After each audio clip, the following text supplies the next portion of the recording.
Welcome to Inside Brush Country Sports, brought to you by South Texas Orthopedics. I'm your host, Chris Filateo, and in this episode, we start in Charlotte after the Trojans crushed St. Gerard 48-12 in their season opener. Charlotte senior Joey Garza, who scored a touchdown in the win, and head coach Jerry Dominguez both stopped with me after the game. We're in Charlotte where the Trojans started the season off 2-0 after a convincing 48-12 win over San Antonio St. Gerard. I'm joined with head coach Jerry Dominguez. How do you feel after that win, coach? I feel really good. The kids played hard. All the hard work they put in the last couple of years in the weight room, it's showing up. It's paying off. We out-physicaled them pretty good. You know, they had some kids laying around the field and stuff like that, which we're not here to hurt people, but I just know that this program's taken off because our kids are, you know, they're getting there. They're playing football the way it's supposed to be played, which is with physicality and with a lot of discipline, but I'm extremely proud of our boys right now in our program. Pretty successful with the rushing game. How do you feel about that? It's awesome. Anytime you can run the football, you know, when you talk about football, you know, you want to run the football and then you want to stop the run. And if you're able to do those two things, you're probably going to be pretty successful. So right now, you know, the running game's awesome. You know, clicking on all cylinders right now. Just got to keep it going. How does 2-0 sound, coach? It feels good. First year 0-2, last year 1-1, 2-0. We're happy. But like I told them a little while ago, we can't get complacent. We got to keep working because we want to win a district title. We just don't want to make the playoffs. We want to win a district title, maybe make some noise in the playoffs. Well, congratulations on your winning. We're in Charlotte after the Trojans defeated San Antonio St. Gerard. I'm here with Joey Garza. How do you feel after the win, bud? Oh, great. It was a real great win. It feels good to be 2-0. Now, I was just about to ask you, 2 years ago you're 0-2. You started off 1-1 last year. Now you're 2-0. How does that feel after 3 seasons in a row? Oh, it feels great. When you have the coaching staff, man, it feels awesome. It feels awesome. We shift to Pleasanton after the Eagles started 2-0 for the third straight season. Pleasanton was led by junior Anthony Leal as the running back rushed for his second consecutive 100-yard-plus game, including the second touchdown last week to give the Eagles a 15-6 home win over Lanier. Now at 2-0, the Eagles remain at home and host Carrizo Springs. The Wildcats are 1-1 after losing a Class 5A Eagle Pass win 30-13 last week. Pleasanton beat Carrizo Springs 35-6 last year on the road. We sat down with Coach Dumont about preparing for Carrizo Springs. I'm here at Pleasanton High School with head coach Tab Dumont. How you doing today, coach? Doing good. Great. Well, you guys coming off a pretty convincing win last week, go up 2-0. You guys going to stay at home this week playing Carrizo Springs. What's their offensive lineup? Offensively, they're a spread offense. Once again, it sounds like a broken record, a lot like us. They've got a big fullback they bring in for a power game, but they like to spread the ball, get the quarterback outside wide and running the ball. And what's going to be their main defensive formation? Defensively, they're a split. A lot like us, a split defense. They'll run a cover 4 over the top, sometimes a cover 3 or man-free. They like to blitz their inside backers and slant their tackles and ends quite a bit, so we'll have our hands full up top.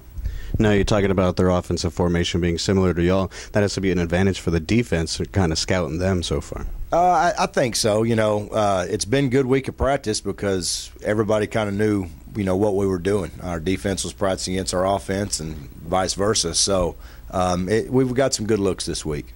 Now, you mentioned earlier to me about their speed. You're worried about the Wildcats' speed. What's their main offensive threat? I think it's the quarterback.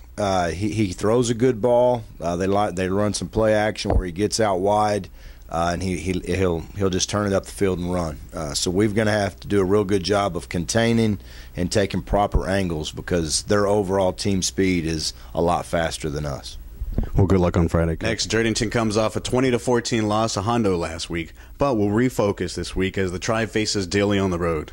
The Indians outrushed the Owls by more than 50 total yards, but allowed Hondo to take the lead late in the third quarter and eventually the win. The Tribe rushed for 196 yards while passing for 136 in the loss. Dilly is 0-2 after losses to Brackett and UC Randolph while only generating a total of 6 points. Jerdington has a 2-game winning streak with back-to-back wins dating back to 2012. Head coach Darrell Andrus sat down with me about gearing up for Dilly this week. We're in Jerdington with head coach Darrell Andrus. How you doing today, coach? Good, Chris. How are you? I'm great, thank you. Well, coming off a pretty tough loss of Hondo, 20-14, you guys had it tied in the third quarter, and they ended up scoring late to come out with the win, 20-14. What will you take from that game going into this week's matchup? Well, it was a tough loss. We played, I think, a good team in Hondo that really pushed us to our limit. I think that, we did show some resiliency. We came back and tied it up at 14 after a 2-point conversion there in the third, and then they took a lead in the fourth, and we actually drove all the way down to the 2-yard line, and we just ran out of time there at the end. We did our whole entire drive there at the end on no huddle, which I was proud of them. They hadn't done that before, and we got all the way down there, converted 2 fourth downs, and from a coaching standpoint, I wish we wouldn't have had to burn some timeouts earlier in that half, because it sure would have been nice to huddle up one more time right before the last play or two. But you look at a lot of things in the game of football, and the first one's usually effort, your team's effort, and I don't question that one bit. We played real hard, and if we'll continue with that kind of effort and work on our execution, I think we're going to be a pretty tough team. Well, you guys have Dilly on the road this week. What's their offensive formation? Dilly's running a 2-back gun look. They have the sniffer back in there that's going to be the lead blocker most of the time. They got some quick kids that really put pressure on you to play sound defense. They sprint out some, they bootleg some, they throw the quick game. Then they run the basic powers, counters on offense out of the gun. Kind of similar to Hondo, actually, in the fact that, lots of jet sweeps from Hondo and stuff, and quick screen, the one that got us. Dilly's more of a 2-back gun run than quick game, but a lot of the same formations. Okay, well, how do they line up defensively? Defensively, we're going to see some press man coverage, which is something we have not seen yet this year. Their corners play, literally right up in your kid's face, and that's good for us. I'm glad we're going to see that this week. That's going to be a new scheme we haven't seen that we'll have to prepare for. They run a 5-man front, 5-down lineman front, and a 4-down lineman front. So they're variable. They got some multiple fronts in there we'll have to account for. And I think, they're 0-2. They're looking for their first win. We're going over to their place. I think, I told the kids today, I said, hey, we better expect Dilly's best, because they're hungry. They want that first win, and we're coming off a tough loss. So I hope we're hungry too, to rebound from that, and I hope we come out and get after them. We'll segue into the next question, talking about you coming off of a loss and Dilly in search of their first win. You guys defeated them last year, but that was a different year, different quarterback, new system now. How are you trying to motivate your team this week? Well, I think, the number one way to motivate a team after a loss is to come back and say, hey, what do we got to do to get better? And you challenge them a little bit. If you really are committed to this, you're going to want to improve on the things, and it's not easy sometimes to hear coaches say, hey, we didn't do good right here. Look at it. It's right there on film. This is, what one thing right now, guys, we got to fix if we want to be better against the Dilly Wolves. And I've been very impressed with their response to that. We've changed some kids around in some spots. Hondo was put on the schedule for one reason, and that was for us to play tough competition and to expose us in areas that we, when you play teams like Hondo, they're going to show you what you need to work on, and maybe if you need to make a personnel change or two. And I think in the long run it made us a better team. I hope it does anyways. But we got to get back on track this week against Dilly. Well, great to hear, Coach. Good luck on Friday. Let's go to Poteet, where the Aggies remain on the road, and travel to Mathis this week. Poteet lost to a physical Robstown team 26-6, but kept with the Cotton Pickers in the second half with a 6-6 score in the final 2 quarters. The Aggies moved the chains on offense while reaching the end zone when freshman Anthony Ambrez sprinted 57 yards for a score. Mathis fell to powerhouse Refugio last week 56-13 on the road. I sat down with head coach Doug Foster about getting ready for Mathis this week. We're in Poteet with head coach Doug Foster. How you doing today, Coach? Good. How you doing? Great, thank you. Well, coming off of a loss in Robstown, going 0-2 to start the season, what positives are you going to take going into this week in practice? Well, I think we have quite a bit of positives, really. Obviously, we had a first half that was not good. Then we came back after halftime. I guess I don't know if we could say reasserted ourselves, but we did make some adjustments. Mostly our athletes made adjustments to their frame of mind and how they're going to do things. And we came out in the second half, and it was a 6-6 the second half, which is much better than the first half deficit of 20-0. So the positives are we established a pretty good run game. We were able to move the ball on them, gain first downs, and that was much better than we have done in probably the previous 6 quarters of football. So I was excited for them, and we got to carry that into next week. Well, now y'all stay on the road and going down to Mathis. What's their offensive formation, Coach? They run slot T. A lot of misdirection, a lot of moving around, pretty tough defensively. Well, speaking of defense, how do they line up defensively?